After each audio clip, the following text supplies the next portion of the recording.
बिल्कुल बिल्कुल, आप सही कह रहे हैं प्रोफेसर रविकांत जी। देखिए, बात है कि 18,000 तो आइडेंटिफाइड हैं, 7.25 लाख भारतीय हैं, उनमें 18,000 को वापस लाया जाएगा और उसमें से 104 लोग जो अभी इस ढंग से वापस आए हैं। 18,000, ये सोच के आधों की हालत तो ऐसी खराब हो जाएगी अगर ये तस्वीर वो लोग देखेंगे तो। उसके बाद भारत सरकार से अगर उम्मीद है तो नरेंद्र मोदी, और हम लोग ये उम्मीद कर रहे थे कि नरेंद्र मोदी जब राज्यसभा में आज भाषण देंगे तो कम से कम इस मसले पे कुछ बोलेंगे, इतना आश्वासन जरूर देंगे, देश की जनता को इतना जरूर बताने की कोशिश करेंगे कि मैं अपने फ्रेंड, अपने परम जिगरी दोस्त डोनाल्ड ट्रंप से मिलने जा रहा हूं 12 तारीख को, और जब मिलूंगा, अभी तक पक्का नहीं है लेकिन मीडिया में ऐसा बताया जा रहा है, जब मिलूंगा तो इस मसले को उठाऊंगा। इतनी हिम्मत नहीं हुई प्रधानमंत्री को बोलने की। कैसे देश सुरक्षित है और कैसे यहां की जनता सुरक्षित रहेगी? और ये गए वहां तो पैसा लेके, कर्ज लेके, उन लोगों के इंटरव्यूज देख रहा हूं जो आए हैं, कुछ लोगों के इंटरव्यू सोशल मीडिया पे, और राहुल गांधी ने भी शेयर किया है जिसका जिक्र मैंने किया। उसमें आप देखिए कि कितनी मुसीबत से वो गए हैं। अगर एक इंसान यहां से विदेश इसलिए जाता है क्योंकि अपने देश में रोजगार नहीं है, इसलिए तो विदेश गया, और वहां गया तो यह सोच के तो नहीं गया कि वो किसी जो अवैध शब्द का इस्तेमाल किया जा रहा है उस हिसाब से जा रहा है, पैसे दे रहा है, वो इसी उम्मीद से जा रहा है परिवार से। कोई अपनी पत्नी का जेवर बेच रहा है, तो कोई जमीन बेच रहा है, कोई कहीं से लोन ले रहा है, किसी से उधार ले रहा है, उसके बाद वो जा रहा है। उसके बाद लाया कैसे जा रहा है वो? कहीं वहां के जेलों में कितने लोग हैं? कौन आखिर इसकी सुध लेगा? प्रोफेसर साहब, चूंकि आपके बीच ये सवाल इसलिए क्योंकि आपके बीच इतने स्टूडेंट्स आते हैं, आप युवाओं को पढ़ाते हैं, उनकी चिंता को आप रूबरू उससे रोज होते हैं, इसलिए मैं ये सवाल कर रहा हूं आपसे। देखिए राजीव जी, निश्चित रूप से ये राष्ट्रीय शर्म का विषय है। अब जिनके इज्जत और अभिमान नहीं है उनका तो छोड़ दीजिए, और दूसरी बात जो आपने कहा कि सुरक्षित है, तो मुझे लगता है कि आरएसएस के हाथों में देश कभी भी सुरक्षित नहीं हो सकता। मोदी जी संघ से निकल करके आए हैं, उनको कोई फर्क नहीं पड़ता कि इस देश के नागरिकों को हथकड़ी और बेड़ियां लगा करके लाया जाए या जेल में डाल दिया जाए।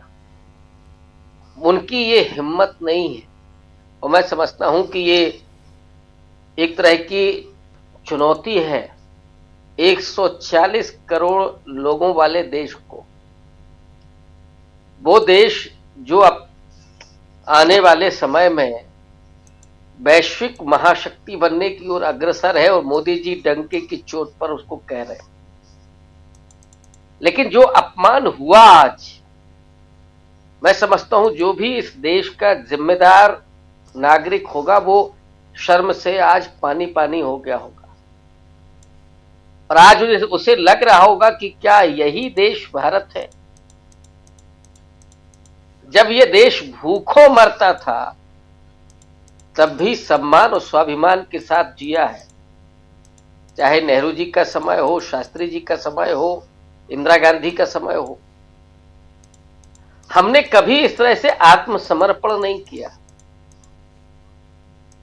अमेरिका की क्या हिम्मत साहब कि ऐसा कर दे?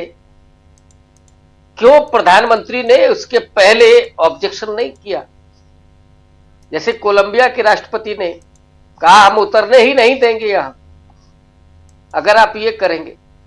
वो तो सिर्फ 5 करोड़ लोगों का देश है और ये 140 करोड़ लोगों का देश है जी। और क्यों गए वो लोग? इसकी जिम्मेदारी कौन लेगा? नरेंद्र मोदी तो 2 करोड़ रोजगार हर साल देने का वादा करके आए थे, और क्या कह रहे थे साहब 2013 और 14 का जरा कैंपेन देखिए कि हम ऐसा भारत बनाना चाहते हैं कि अमेरिका के लोग लाइन में लग करके भारत का वीजा लेंगे। ये कौन लोग हैं जो अमेरिका जा रहे थे? वो गरीब लोअर मिडिल क्लास के बेरोजगार लोग हैं जो अपने बच्चों को अच्छा पढ़ाने का सपना देख रहे हैं। ये वो लोग हैं। जो कड़ी मेहनत करके अपनी परिवार का पेट पालना चाहते हैं, ये सिर्फ हसरत लेकर के गए। इस देश का प्रधानमंत्री ये भी मौका नहीं दे पा रहा है, फिर कैसे आप ढोल पीट रहे हैं?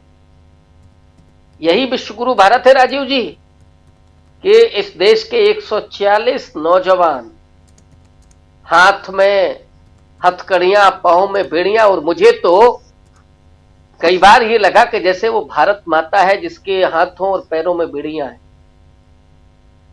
यही कमबख्त है जो राष्ट्रवाद का ढोल पीटते हैं। कहां गया इनका राष्ट्रवाद? अब कहां गई वो देशभक्ति? अगर इन बेड़ियों में भारत माता अगर जकड़ी हुई नहीं दिखाई पड़ती है तो इनको शर्म से चुल्लू भर पानी में डूब करके मरना चाहिए। ये उसके लायक नहीं बचे।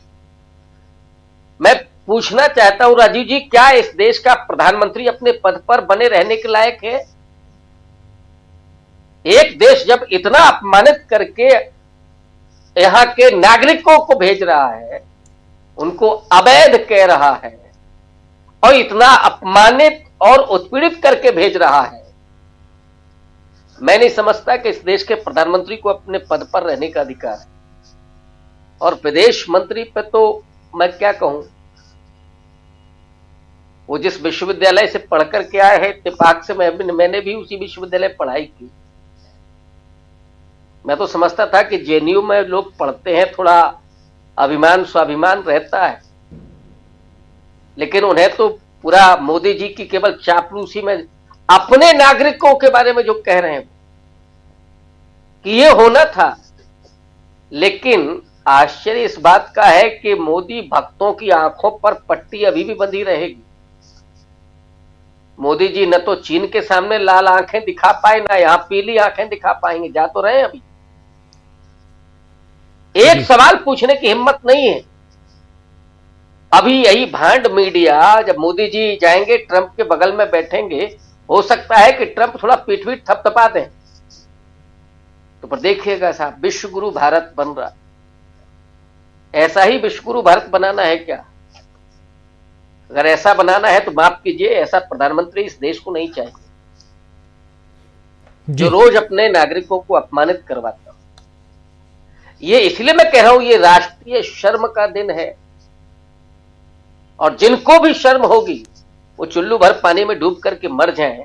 लेकिन मैंने कहा कि आरएसएस की उस पूरे प्रयोगशाला से निकल करके जो लोग आते हैं, उनकी ना आंखों में शर्म होती है, ना हया होती है, उन्हें सिर्फ सत्ता चाहिए। लोग मरते हैं, कुंभ में मरे, दंगों में मरे, अमेरिका में मरे, कोई फर्क नहीं पड़ता। जिम्मेदारी और सवाल उन लोगों के सामने है जो रात दिन छाती पीट करके मोदी मोदी करते हैं जी। अगर उनकी आंखों से अगर वो मोतियाबिंद नहीं हट रहा है अभी भी, इसको कुछ लोग मोदियाबिंद कहते हैं, तो फिर भगवान ही मालिक है, फिर उनका कुछ नहीं हो सकता। राज बिल्कुल बिल्कुल सही कह रहे हैं आप, कुछ नहीं हो सकता, भगवान ही मालिक है।